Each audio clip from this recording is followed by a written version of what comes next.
ध्यान दें, यह इतिहास का सबसे क्रूर वैज्ञानिक प्रयोग है। प्रयोग के सभी विषय वास्तव में जीवित मनुष्य हैं। दुष्ट वैज्ञानिक मानव आत्मा और शरीर को पूरी तरह से अलग करने के लिए आणविक उपकरणों का उपयोग करते हैं और फिर आत्मा को ठोस बनाने के लिए संघनित टाइटेनियम का उपयोग करते हैं। नेदरवर्ल्ड नामक अज्ञात निकाय को अपने उपयोग के लिए युद्ध में फेंक दिया गया था। चूंकि नेदरवर्ल्ड का कोई अस्तित्व नहीं है, इसलिए कोई भी हथियार उसे नुकसान नहीं पहुंचा सकता, जिसे दुनिया में अन्याय का राजा कहा जाता है। पाताल लोक के सामने खड़ा नहीं हो सकता। स्क्रैप धातु के ढेर की तरह ये कमजोर है और मनुष्य पाताल लोक को नहीं देख सकते हैं।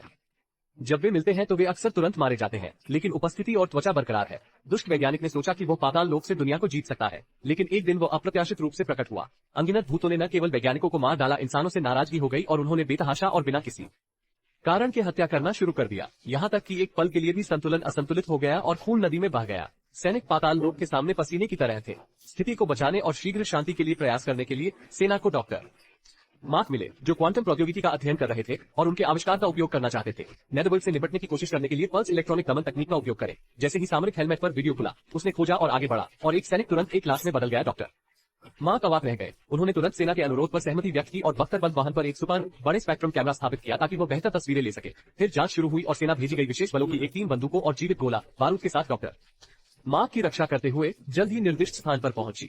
विशेष बल छोटी टीमों में विभाजित हो गए और खोज करने के लिए इमारत में प्रवेश किया। मॉनिटर के माध्यम से स्थिति का निरीक्षण करें। जब दरवाजा खोला गया तो विशेष बलों को बड़ी संख्या में लाशें मिली।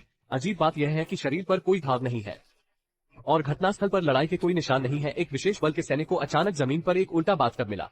कैमरे के माध्यम से उसे एक धुंधली रोशनी मिली जो एक भूत विशेष बल के सैनिक की तरह लग रही थी। जब उन्होंने बाथटब खोला तो उन्हें अंदर एक सैनिक मिला जो काफी भाग्यशाली था, जीवित रहे। उन्होंने कहा कि हर कोई मर गया था और केवल वो बाथटब के नीचे छिपकर बच गए थे। ऐसा लग रहा था कि नेदरवर्ल्ड उन्हें मारने की कोशिश कर रहा है।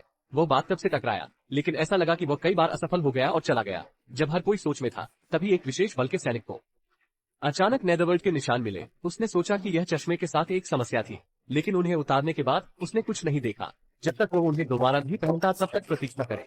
चश्मा लगाने के बाद मुझे ऐसा हुआ कि मेरी दृष्टि नहीं थी, जिसके कारण विशेष बलों ने गोली चलाई और अगले ही पल यूमिंग ने मॉनिटर के माध्यम से उस पर हमला कर दिया। कैप्टन ने तुरंत नीचे विशेष बलों को समर्थन के लिए ऊपर जाने का आदेश दिया। अप्रत्याशित रूप से यूमिंग ने बहुत तेजी से कार्रवाई की, ये देखकर कि उनके साथी मारे गए। शेष विशेष बलों ने बेतहाशा गोलीबारी की। गोलियां पूरी तरह से पाताल से होकर गुजर गई और पीछे की दीवार से टकरा गई। ये देखकर कि कर्मियों की संख्या कम होती जा रही थी, कप्तान ने तुरंत पीछे हटने का आदेश जारी किया और विशेष बलों को जल्दी से खिड़की के ताले से भागने दिया। मैंने देखा कि भूत दीवार से गुजरने में सक्षम था और उसने ताला लगा रहे एक विशेष सैनिक को गंभीर रूप से मार गिराया। भूत को आते देख डॉक्टर मार्क बख्तरबंद वाहन से बाहर निकले और स्पेक्ट्रम कैमरा चालू कर दिया। पाताल लोक की तस्वीर। हल्के धुएं के नीचे मैं बहुत बड़ी आंखों और नाक वाले एक इंसान की रूपरेखा देख सकता हूँ। King Ming. डॉक्टर मार्क ने गुस्से में तुरंत कप्तान से आरपीजी मिसाइल लेने के निर्देश दिए, जिससे भूत को नुकसान पहुंचाने की उम्मीद थी।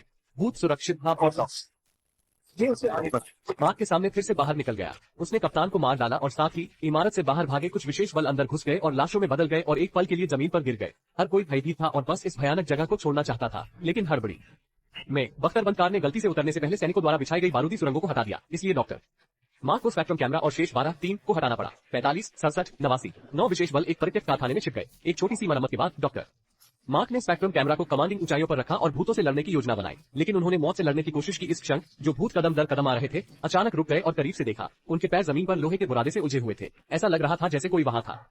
इसकी व्यवस्था पहले से की गई थी, इसलिए डॉक्टर मार्क ने तुरंत खोज का आदेश दिया और अंततः कंप्यूटर कक्ष में एक भाई और बहन को पाया। उन्होंने सभी को बताया कि उनके पिता ने पहले से ही लोहे का बुरादा बिखेर दिया था। वो परमाणु ऊर्जा संयंत्र के एक कर्मचारी थे। 2 सप्ताह पहले बिना भोजन के रहा था। भूख से मर रही लड़की ने डॉक्टर मार्क को बताया कि कारखाने में अभी भी बहुत सारा लोहे का बुरादा है। वो उन्हें हथियार बनाने में मार्गदर्शन दे सकती है।